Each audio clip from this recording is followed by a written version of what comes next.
What are you doing? Well, what are you doing? Did you put your finger where you were told? Did you choose not to? If you didn't, would you if the figure telling you to looked like this? Or what if the figure was your professor telling you to do this in class? If you did follow the command, or think you would in other situations, why? It's all about something called obedience. People generally don't like to be confrontational. This is pushed further when it comes to being obedient to an authority figure, such as an experimenter or a professor.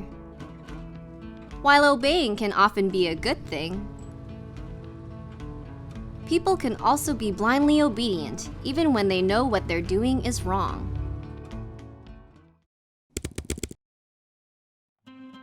A lab coat-wearing experimenter recruited people to assist with an experiment investigating how punishment affects learning. Pairs of subjects were assigned the learner or the teacher. The teacher observed the learner being strapped to a chair and connected to an electroshock machine, and was then led by the experimenter to another room with a shock box. The teacher would listen over a speaker as the learner answered questions. When the learner got a task wrong or did not answer, the teacher was instructed to administer an electric shock. As the learner continued to answer incorrectly, the shock levels were increased, and the learner could be heard screaming, then protesting, finally banging on the wall and demanding the experiment to stop. But something was up. There were no shocks, and the goal of the experiment was not to test learning.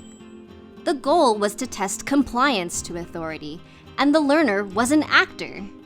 So the true subject was the teacher pressing the shock button. How far would they go in tormenting another person when they were told to?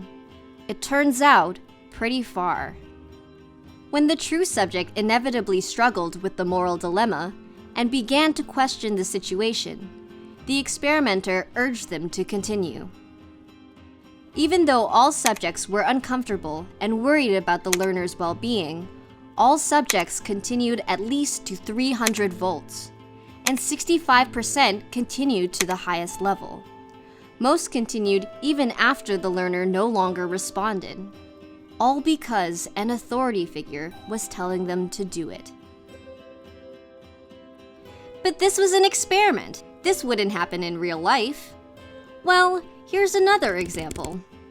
12 nurses completed a questionnaire asking how they would respond to an order over the phone from an unfamiliar physician to administer 20 milligrams of a drug. Now, 20 milligrams is double the drug's maximum daily dosage, and a medication order over the phone is against hospital policy. 10 of 12 of these nurses believed they wouldn't have given the medication. To investigate whether lack of experience would affect responses, 21 student nurses were also asked. All 21 believed they wouldn't have given the medication either. However, when this scenario was actually simulated in 22 wards, 21 nurses complied and set off immediately to give the medication, whereas only one nurse did not. Clearly, we can be very inaccurate predictors of our own behavior. Even if we think we're in complete control of our decisions, we're more likely to obey someone with greater prestige and perceived power. This potentially leads to devastating consequences, as seen throughout history. Yet, to some extent, obedience is also necessary for maintaining our societal structure and avoiding social chaos. So the next time you are asked to do something, ask yourself, what is influencing my decision? Status?